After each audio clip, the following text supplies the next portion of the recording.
Nanindigan naman ang COMELEC na walang babaguhin sa balota sa pinaghandaan sa listahan ng kandidato maging sa deployment ng balota, machines, kagamitan at iba pa ay mananatili umano ayon sa komisyon at nagdesisyon na ipagpaliban ang implementasyon ng Bangsamoro Autonomy Act No. 77. Ito'y sa kabila ng pagiging isang ganap na batas na ng Bangsamoro Parliamentary Redistricting Act of 2025 ngayong araw. Ipinagpatuloy na rin ngayong araw ng COMELEC ang printing ng mga official ballots na gagamitin para sa 2025 BARM parliamentary elections. Ang detalye sa report.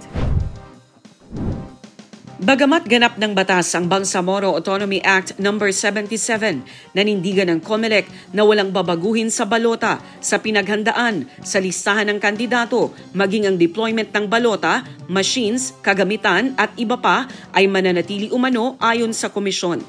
Nagdesisyon din ang COMELEC na ipagpaliban ang implementasyon ng redistricting measure.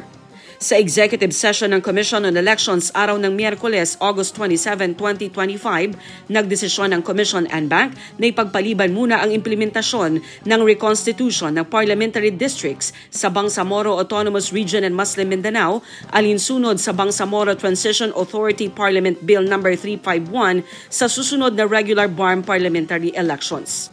Tinukoy ng COMELEC ang anilang impractical application kung saan dapat isaalang-alang anila ang time-bound milestone preparatory activities, onset ng election at campaign periods at para maiwasan ang pagkalito ng mga botante at disenfranchisement sa Bangsamoro Region.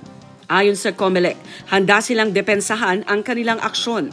Bawat araw ayon sa komisyon ay mahalaga at baka lalo umano silang hindi aabot sa paghahanda kung patuloy silang maghihintay. Kasunod nito, nagdesisyon ng Commission on Elections sa pamamagitan ng COMELEC Ballot Production Committee sa pakikipagtulungan ng National Printing Office at ng Miro Joint Venture na ipagpatuloy ang printing ng official ballots ngayong araw, August 28, 2025 para sa October 13, 2025 BARM Parliamentary Elections na sinimulan kaninang alas 10 ng umaga sa National Printing Office Printing Facility.